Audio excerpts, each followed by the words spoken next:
Hi, I'm Derek O'Reilly, and for over 30 years I've been a licensed London taxi driver. For 20 years, I taught the knowledge to prospective London cab drivers. During this podcast, I'm going to be joined by experts who are going to bring the forgotten and secret history of London to life.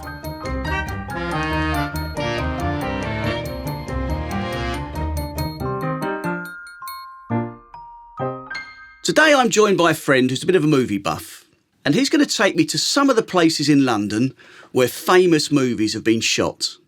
Hiya, my name is Jaime Cartwright, and if you're ever interested in the finest walking tours in London, join me and my fellow guides at London with a Local. The tours are free, also known as pay-as-you-want tours. Check us out on our website, www.londonwithalocal.com. Jaime, good morning. Morning, Derek. How you doing? I'm not too bad. Now, I know you are a bit of a movie buff and a bit of a movie expert, and I'm a London taxi driver. So between the two of us, we should be able to come up with some of these film locations dotted in and around London. Oh, absolutely. I mean, well, London is like any big city, really, like New York, classic example. It's just like a big movie set. Right. But sometimes the scenes are not always obvious, are they? They change frontages around and things like that. Oh, absolutely. And I hope I'm going to throw you some curveballs here as well, that you don't realise certain places were certain things from certain movies. In researching this as well, I just completely blew my mind with certain things. Places I've been not realising what was once stood on that spot in terms of a movie set or that kind of thing. I just want to take certain franchises as read. So Harry Potter, yeah. So St Pancras Station, Millennium Bridge, James Bond. I mean, where do you even begin with James Bond? I mean, MI6, Parliament, Whitehall, Trafalgar Square. It's too much to take in. I like to surprise people on my tours by pointing out a movie location that isn't as obvious. Right. Although that being said, Harry Potter and Bond also have a few of those, and I do throw those out there. You can always tell a Bond fan or a Harry Potter fan on the tours. Australia House, down at the Aldwych / Strand, was the location of Gringotts Bank in the Harry Potter movies. Why? The inside of the structure, I mean, it's beautiful outside, but on the inside, it's absolutely stunning architecture. Okay, I've never been inside. Beautiful marble columns, and it's absolutely So it resembles a bank? Yeah, very much so, yeah. Right. And it was also used as the interior for Selfridges in the Wonder Woman movie as well. So interesting. Yeah. I like doubling up like that. It's rather nice, you know. Yeah.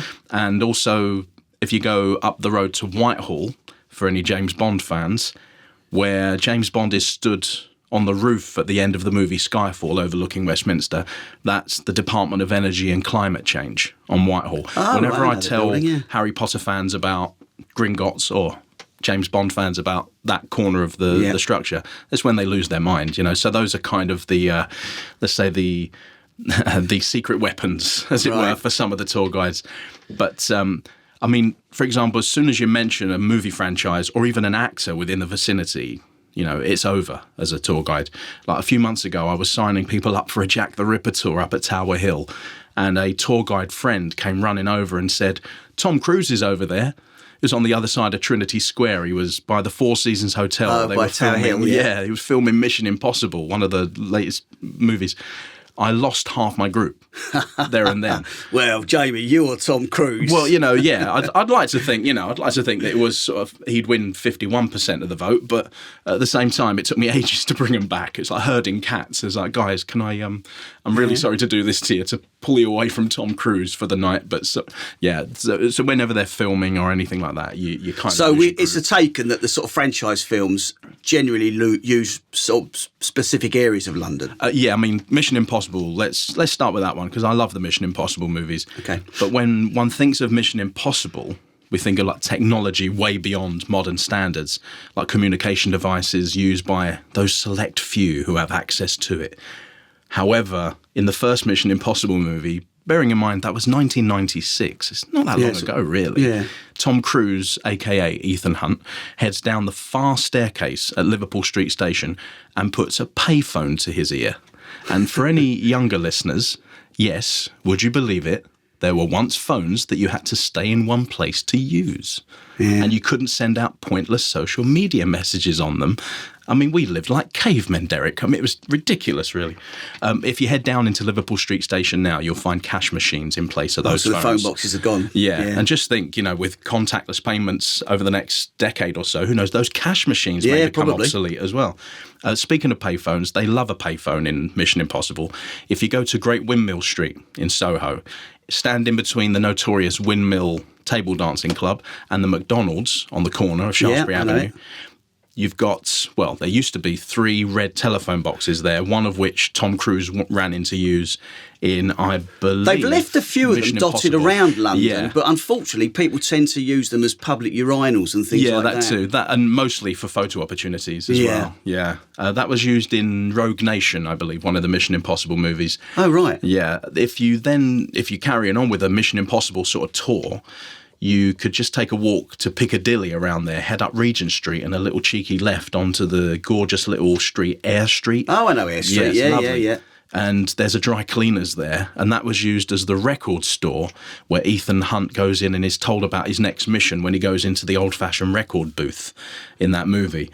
I went down there. I was actually on my way to work after going to see that movie, and I thought, I don't know what's down there, and it turns out, it's a little street that links Piccadilly with Regent Street. Lovely little turn in that one. So, Jamie, it obviously must be common then for them to sort of commandeer a building and completely change both the interior and the exterior? Oh, absolutely, yeah. For example, if you go to St Pancras Station and you can navigate yourself through the sea of Harry Potter fans, you'll actually be walking through what doubled as some of the streets of Gotham City and the Gotham newspaper office in the 1989 Tim Burton Batman movie with Michael Keaton. So the interior of St Pancras. If you look at St Pancras Station, you could probably see why, it's got that sort of gothic look about it. Oh, absolutely. And the thing is, if this is a long shot, but if you push yourself a bit further out of central London and let's say you're passing the old Acton Lane power station in northwest London, that was in Batman in 1989, the chemical factory where Jack Nicholson's character falls into the vat and becomes the Joker. And although not connected with Batman, in that same building, in the old abandoned power station, that was the alien egg chamber in the Ridley Scott movie Alien, where John Hurt gets the face hugger, as it's known. Oh, so that all took place in Acton? That was in there as well. Oh, so I always thought it was like Shepperton Studios or something like that. Turns out it was the old power station. Oh, right. Okay, so moving on, what else have we got? As we mentioned Batman, we can stick with sort of the DC universe, really. Head over to the Farmillo building in Clerkenwell, the Grade 2 listed beautiful structure. That was used as the interior for the Gotham Police headquarters. Okay, I can see why. Yeah, absolutely. In all 3 of Christopher Nolan's Batman movies. He also used other superb London buildings like Senate House in Bloomsbury. Yeah. That was the that's been used for quite a lot of things, Senate House. Pops up because in everything. Yeah, it does. I've seen it in a lot. I saw it in a couple of sort of police films and things like that, yeah. I mean... It's a university building. Oh, yeah. And it's such a stunning structure. I recently watched for the first time on Netflix that BBC One show The Bodyguard, and Senate House pops up in that as well. And considering it's a 5-minute walk, I never get bored of seeing it. No, it's 5 minutes away from the house. Building. I mean, I hear rumours, and again, as we said many times, sometimes you don't know where these stories start. But apparently, had the Germans have invaded London in the Second World War, that was one of the buildings that Hitler was planning to use as administrative offices. Oh, really? Well, he liked the look of the building, apparently. Oh, okay. And it has got a sort of a quite Germanic look to it from if you stand back across the street and look up at it. Oh. Very straight lines. Yeah, it's very straight lines. Yeah. Yeah. Anyway, I digress. Let's move along. Wonder Woman was filmed a fair bit in London as well. As I mentioned, in Australia House, they filmed the interior of Selfridges.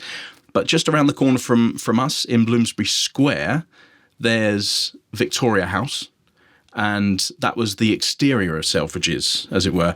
And it's brilliantly done because it was so accurate, because as they come out, they turn left, and the next thing you know, they're walking down one of my favourite streets, Sicilian Avenue, which is a gorgeous little street, beautiful little shops, and it's got my favourite restaurant there, the Spaghetti House on the corner. It's absolutely lovely, that one. Not so popular one here.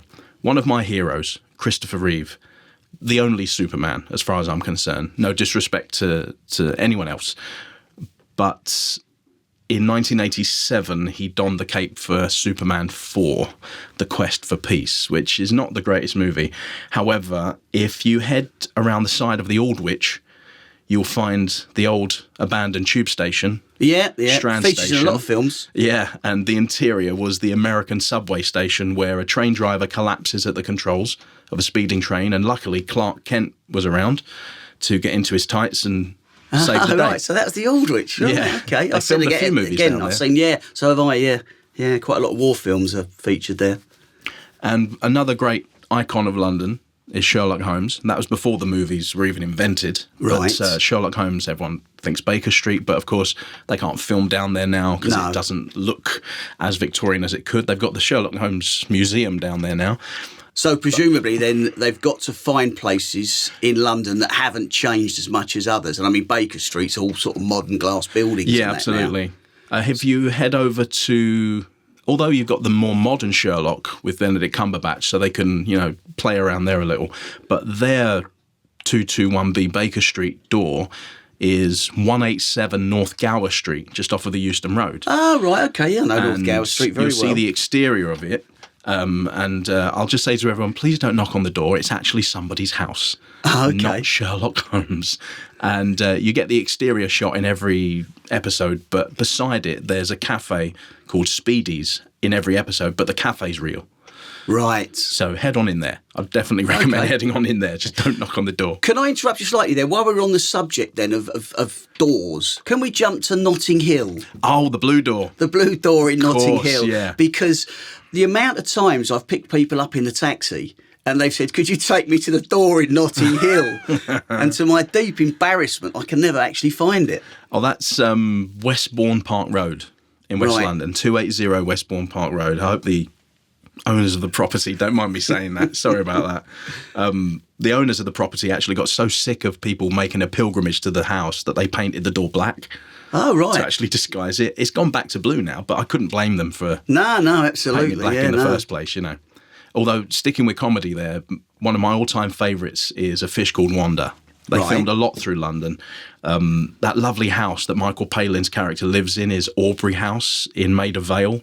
Right. Beautiful. The running joke of the old lady, Mrs. Cody, whose number of pet dogs decreases through the movie. That was filmed outside Onslow Gardens in South Kensington. Right. But one of the greatest scenes is where John Cleese's character Archie is interrupted in his affair with Jamie Lee Curtis's character by her brother Otto, played by Kevin Kline at his animated psychotic best. When Archie refuses to apologise, Otto dangles him out of the window by his feet. And that window is part of Concordia Wharf in South London. Those lovely old houses. Yeah. I say lovely old houses, lovely old buildings converted Into what, yeah. lovely houses, yeah. But it's strange you say about how they've made certain things look so different on Yeah, the inside. that's what confuses me when I'm out. I see the film and I think I'll have a look at that. Yeah. And then you sort of question yourself, is that really where it was? Yeah, I mean, speaking of like Hugh Grant, going back to Hugh Grant there, Notting Hill is one iconic movie, but Four Weddings and a Funeral. I mean, that's what made him, really. But they filmed a lot through London. They filmed a lot in Camden, etc. However, the final wedding, there are spoilers coming up, ladies and gents, sorry, but the final wedding, the doomed wedding of Hugh Grant's character at the end, that was actually St. Bartholomew the Great in Smithfield. Oh, which great has church, appeared lovely in church, yeah. so many movies. That's appeared in The Other Boleyn Girl, Shakespeare in Love, and I must say, one of my favourites, although it's so cheesy, Robin Hood, Prince of Thieves with Kevin Costner. The interior of the church doubled as the interior of Nottingham Castle. Oh, As well. okay, right. It's the Alan Rickman, Rickman scenes.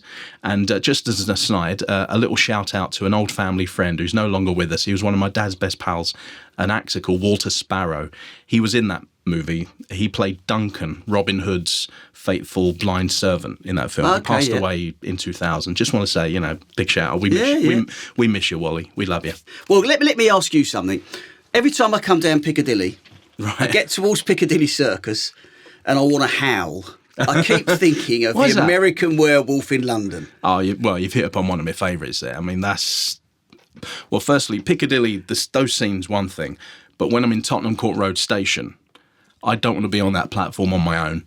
Because then, I just hear the growl that lone businessman hearing "Rrr" down the tunnel said, "I can assure you this is not the least bit amusing." I mean, that line has always stuck with me. That wonderful so that was at Tottenham Court Road Station? It was. Sadly now redeveloped. But massively. I mean, it's all still there. It's almost unrecognisable, really. Yeah, it is. But yeah, that tracking shot through the tunnels and going up to the escalator, fantastic shots. Yeah. But that's been used over and over again. So going back to Piccadilly then, with us in the same film, the building, I mean, it's changed its usage a couple of times since I've seen that film. Oh, the cinema. It became, in the film it's a cinema. Yeah. It became a sort of a nightclub, from what I remember. Called Werewolf. Yeah. Werewolves, that's right. Yeah. And then it became it's now an Italian restaurant. It is indeed, yeah. That was a porn cinema. Oh, was it? So when they made the film, it was a porn cinema? Yeah, because, I mean, at the time, it wasn't too tourist-centric down there. No, well, you're very close to Soho as well, weren't you? And Soho didn't restrict itself in the adult entertainment just to the streets of Soho. It kind of spilt out onto the streets around. And the Eros Cinema, as it was known, was a porn cinema at the time. Oh, OK. And does Piccadilly feature in a lot of films? Oh, so many. In fact, it's thanks to one movie in 1966, a Michael Winner movie, that stopped all filming in Piccadilly Circus for 15 years because they lost permission because of something he did. He did a movie called The Jokers with Michael Crawford and Oliver Reed. And he set off an unannounced smoke bomb, which caused chaos with traffic in every direction. And from what I've read, he sped off in a taxi. So when the police arrived, other members of his crew got arrested instead of him. And it was thanks to that no movies were allowed to shoot there. No one ever got permission. But luckily, John Landis, director of American Werewolf, was such a charming man. He somehow won them round again, and now... Oh, and they got the permission back. Yeah, because I used to see Michael Winner quite a lot driving through Kensington, and he had an open-top Rolls-Royce. Oh, indeed. And he was always driving around London, usually down sort of Kensington High Street into Kensington Road and that. Oh, right, yeah, no, I love American Werewolf. As I say, it's funny, every time I approach the lights, I sort of glance over and have a smile to myself. So anyway, give me some other locations. Well, one place that always pops up in movies is Greenwich. Over and over, Greenwich. Yeah, of course. Like the old Royal Naval College. They use that in the Sherlock Holmes movies with Robert Downey Jr. They use that quite a lot. They also used it for Sense and Sensibility with Emma Thompson, Skyfall, the Pirates of the Caribbean movie called On Stranger Tides. They filmed a lot through there. The King's Speech, Patriot Games with Harrison Ford, and one of my favourites, The Bounty, with Anthony Hopkins and Mel Gibson. They filmed a lot through there. However, I would say recently the biggest one they've had was the musical Les Miserables. Oh, right. Because they used a lot of the Royal Naval College area for the big funeral scene where they all sing Do You Hear the People Sing, the big number. That's the Royal Naval College. They've somehow made it look like revolutionary Paris. I mean, it's not difficult because a lot of great architects have copied and pasted. Yeah. Well, it's quite a splendid looking place, whether you look at it from the river or whether you're actually on it, or even if you look at it from the other side of the river, it's quite it's stunning. Architecturally pleasing. Yeah. I used to work on the river as a guide down that end, and I couldn't wait to get down to Greenwich to show people there. I do want to mention one of my heroes who has divided opinion over the years, but the great Stanley Kubrick. I love and adore Kubrick's work. A little bit hit and miss here or there. However, he used London quite a lot for his most famous work.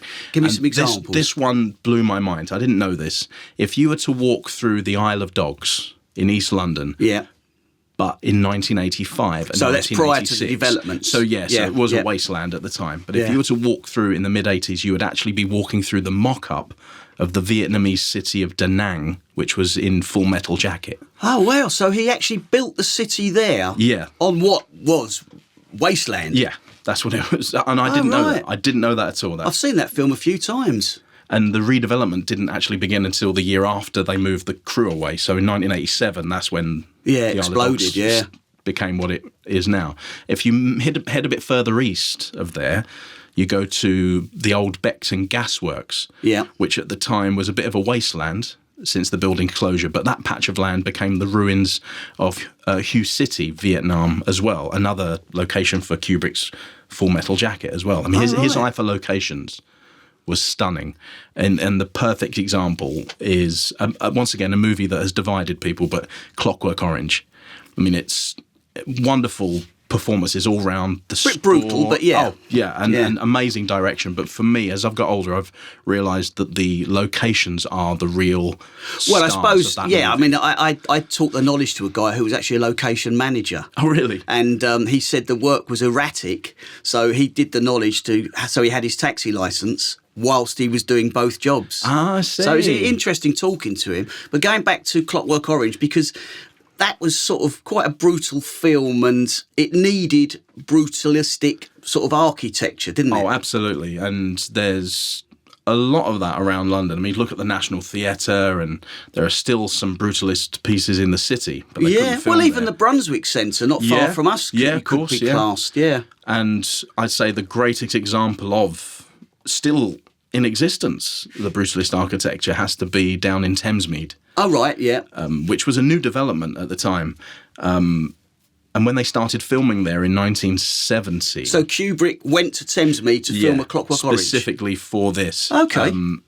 Because he... and this is going to sound very harsh to anyone living in Thamesmead in those lovely brutalist buildings, but Kubrick wanted somewhere that looked futuristic but also quite dystopian, like almost hostile. Yeah. And the word godless so came the concrete up as walkways, well. Yeah. I mean, those walkways between the buildings, those bridges, when I first went down there, it blew me away. It's actually fantastic work.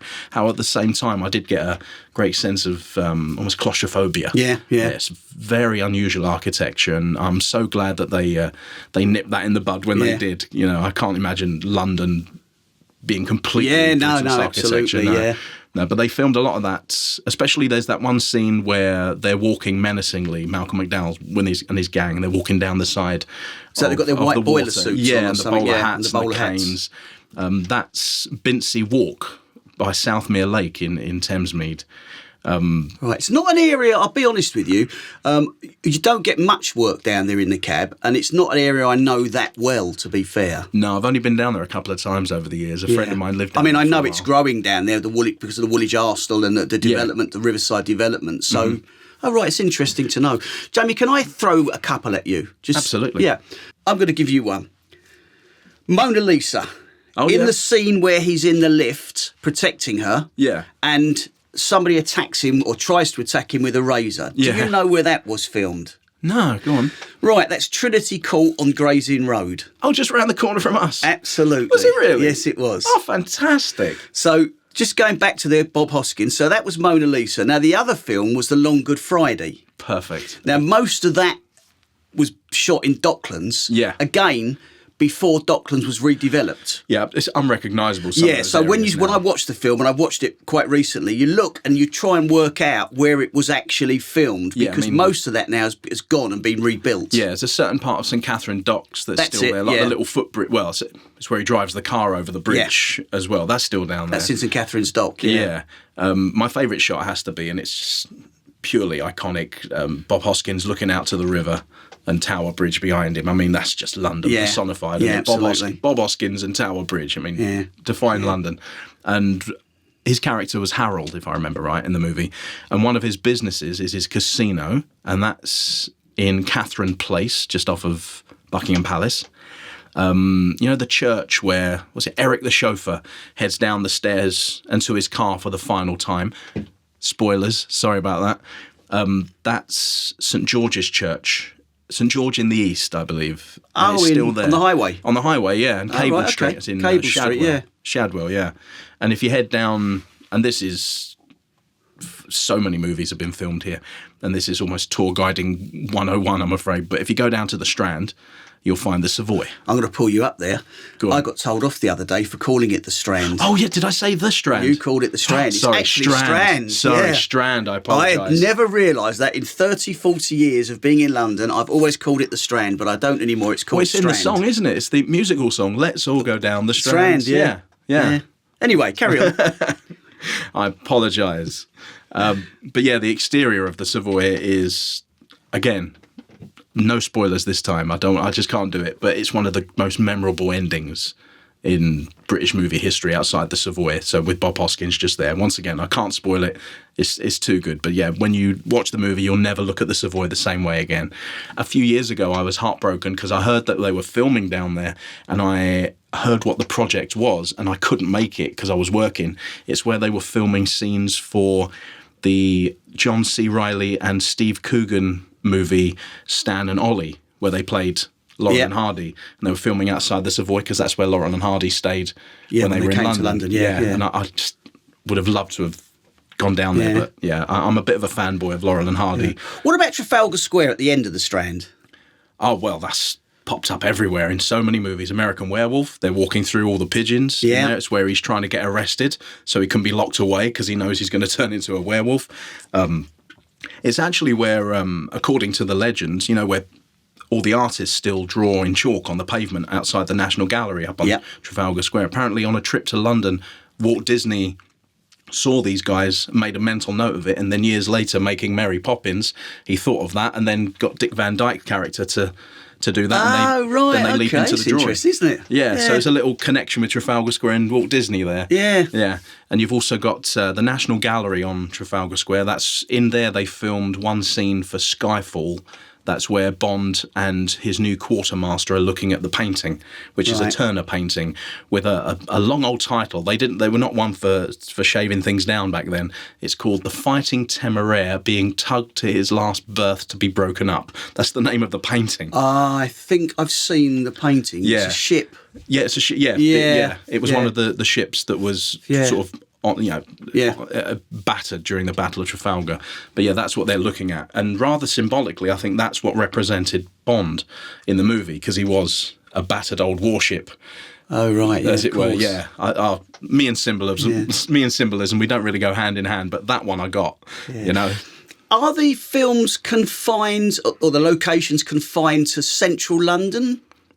No. Well, we mentioned Greenwich, of course, which isn't central London. No, I mean, you can go further out. Once again, American Werewolf, you go over to South London to Clink Street.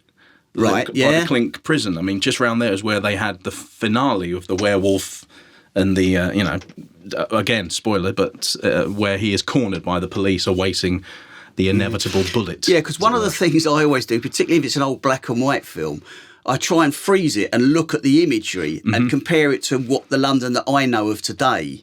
Some of it doesn't change much, but some of it's changed dramatically. Oh, absolutely. A couple of years ago, it broke my heart because I'm a big fan of the Cornetto trilogy, as it's known. Simon Pegg, Nick Frost and Edgar Wright's movies like Shaun of the Dead. And the famous pub, the Shaun of the Dead, the Winchester Tavern, they are holed up in the pub to avoid being eaten by the hordes of zombies in the streets.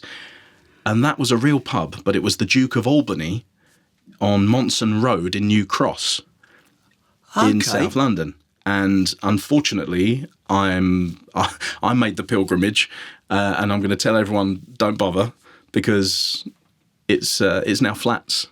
Oh, right. It's still the building. It's still the building, but it's now flats. Yeah. And that broke my heart. I went home not a happy boy that day.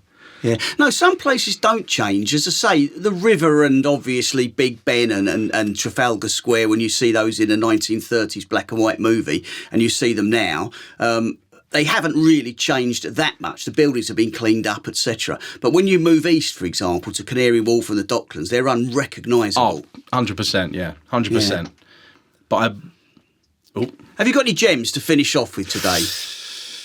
Yeah, the last thing I will mention, and it is by far the most important piece of film footage ever taken in London. This is my opinion, of course, but I hope everyone agrees. If you go to the centre of Trafalgar Square, look to the building that sits between Whitehall and the Mall, and that structure is the Grade 2 listed Drummond's Bank, the private banking company. Oh, I know, by Admiralty Arch there. Yeah, that's the one, yeah. That was from the late 1870s. It's a gorgeous structure. But in 1970... a tall man wearing a suit, bowler hat and carrying a briefcase walked up to the edge of Whitehall towards that very building.